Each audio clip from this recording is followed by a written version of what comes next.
Hello once again, everyone. Original Blood Ice here, back with part 2. Some more news to cover. First up, new limited edition Tanuki Mario or Suit Mario statue available. Not a big story, but in case you're interested in having a little Super Mario statue, then there you go.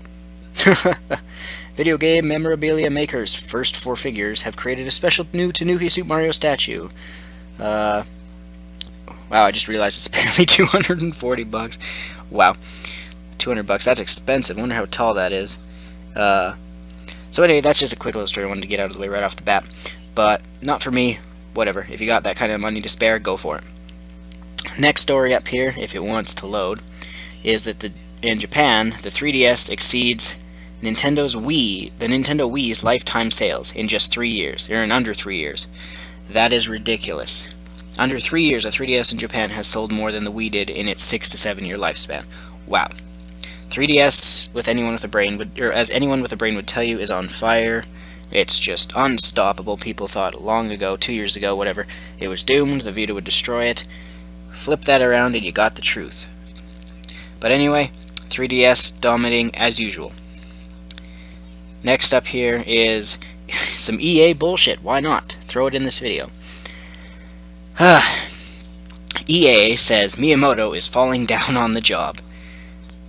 Now I'll read this for you. EA's chief creative officer, Richard Hillman, says that Shigeru Miyamoto has fallen down on the job and has handed over the gauntlet to Steve Jobs and Apple. Wow, a guy who's dead. But Hillman says that children used to learn from video games designed by Miyamoto. Now they are increasingly turning to smartphones and tablets to get their handheld gaming fixes. He says, "I thank Miyamoto for that," he said, "for the Nintendo designer's historical contribution to games, but he's falling down on the job, and for the past 5 years that job has been taken over by a dead guy from Cupertino.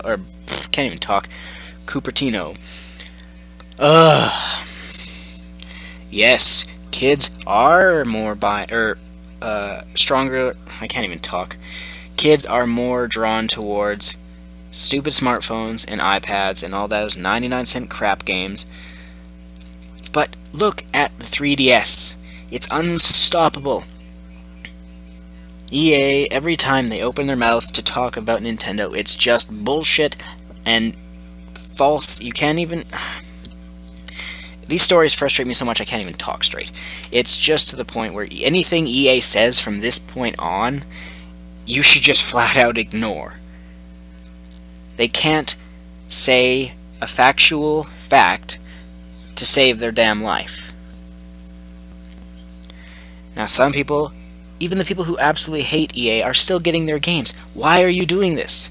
Battlefield 4. People who get that, I'm looking at you. It's gonna be not very worth it. It's gonna be a slight improvement from Battlefield 3. I don't give a shit if there's facts proving, oh, it's a bigger improvement. Shut the fuck up. It's the same.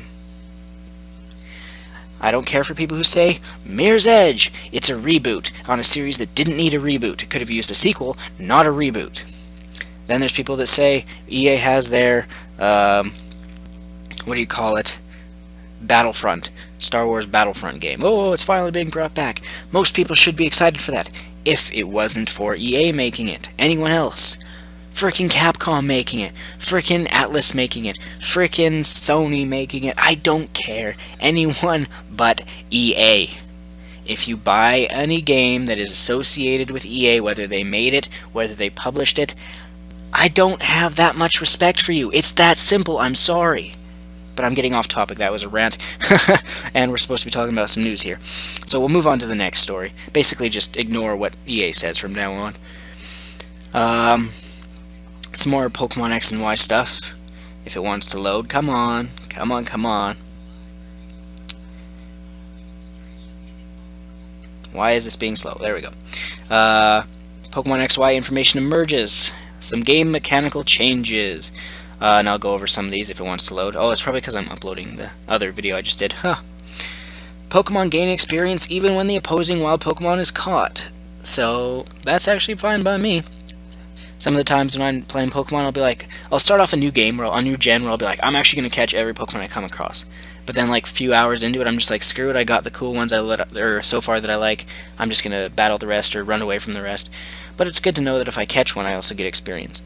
Sky battles are limited to flying type Pokemon and those who with a levitate ability, and some moves can't be used. That's fine, whatever. There is an adjustment to the inheritance system of breeding. I never do any of the breeding, so I'm not sure what that means. Ghost type Pokemon can freely escape from battle without being influenced by Shadow Tag. That's pretty cool. The item XP Share, which any Pokemon fan will know all about that, is revert to XP All, as in Generation 1. So every Pokemon gains experience instead of just the one that will also be holding XP Share. So the main Pokemon you're using gets 100% of its own experience, which is good, and then all the other ones get 50%. Fine by me, sounds good. When distributing new moves and abilities, priority was given to new Pokemon. Not sure what that means, but whatever. The CGI style is different from Pokemon Stadium and Pokemon Battle Revolution, as those games were supposed to emulate realism within fantasy. Since the handheld Pokemon series is supposed to be accessible to everyone, battles were made cuter. Okay, whatever, don't really give a shit. The standard selection process for Pokemon Mega Evolution is based on 3 points: visual looks, popularity, and game balance. Sounds fine to me. The power-up of Mega Evolved Pokemon is meant to alleviate them to the class of legendary Pokemon, hence the restrictions of only one Pokemon being allowed to hold a Mega Stone during battle. Sounds fine to me. The timing to Mega Evolve is selectable, fine by me, and some moves with focus on special moves have had their power and accuracy revamped. Again, fine by me. So, more good news for Pokemon X and Y. Now, let's go over to our next story here. Sega says Sonic audience is clearly on Nintendo platforms, not Xbox or PlayStation. I don't think anyone really argued that. If you look at sales of Sega games, or Sonic games, on Nintendo platforms, they do sell the best. Why is that? It's because, you can read that, I'm not going to bother reading it. But, there we go.